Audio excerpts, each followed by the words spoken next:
नमस्कार दोस्तों, स्वागत है आप सबका डेली फटाफट न्यूज चैनल पर। आज हम आपके सामने एक नई खबर के साथ आए। जी हाँ, आपको बता दें भारत तक पहुंची जंतिया। जी हाँ, भारतीय छात्र नवीन की यूक्रेन में गोली लगने से मौत हो गई। जी हाँ, आपको बता दें रूस और यूक्रेन के बीच छिड़ी जंग का सीधा असर भारत पर भी दिखने लगा है। यूक्रेन में छिड़ी जंग में एक भारतीय छात्र की मौत हो गई। मृतक छात्र की पहचान कर्नाटक के रहने वाले नवीन के तौर पर हुई है। बताया जा रहा है कि कर्नाटक का रहने वाला नवीन गवर्नर हाउस के पास कुछ अन्य लोगों के साथ खाने का सामान लेने के लिए स्टोर के पास खड़ा था। उसी वक्त वह रूसी सैनिकों की गोलीबारी की चपेट में आ गया। अब तक इस बात की पुष्टि नहीं हुई है कि किसकी ओर से किए गए हमले में नवीन की मौत हुई है। भारतीय छात्रों की ओर से दूतावास से मदद की गुहार लगाई गई।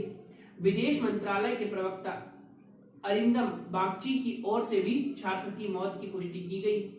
अरिंदम ने ट्वीट कर कहा है कि हम बेहद दुख के साथ इस बात की पुष्टि करते हैं कि एक भारतीय छात्र को खार्किव में आज सुबह गोलीबारी में अपनी जान गंवानी पड़ी।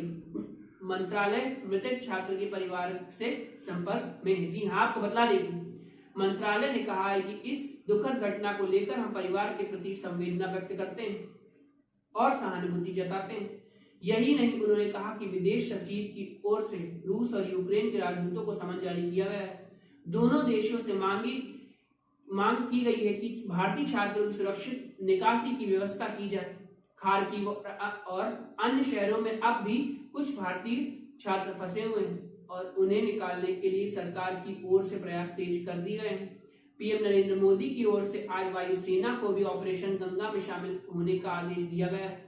इंडियन एयरफोर्स के C-17 ग्लोब मास्टर विमान यूक्रेन में फंसे भारतीयों की निकासी के काम में लगेंगे।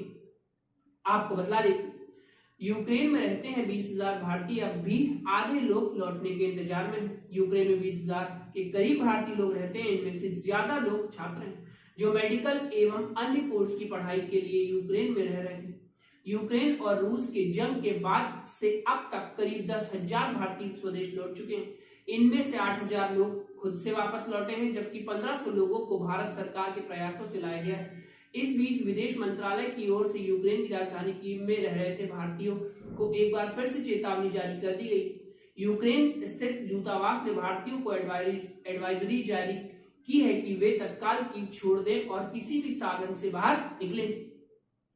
आपको बता दें कि कीव के बाहर डटी रूस की सेना किसी भी वक्त बड़ा हमला कर सकती है। दरअसल यूक्रेन की राजधानी कीव को रूस की सेना ने घेर लिया है। 64 किलोमीटर लंबा रूसी सेना का काफिला राजधानी के बाहर डटा हुआ है। कहा जा रहा है कि किसी भी वक्त रूस की ओर से कीव पर अब बड़ा हमला किया जा सकता है। ऐसे में कीव को छोड़ना ही लोगों के लिए बेहतर माना जा रहा है।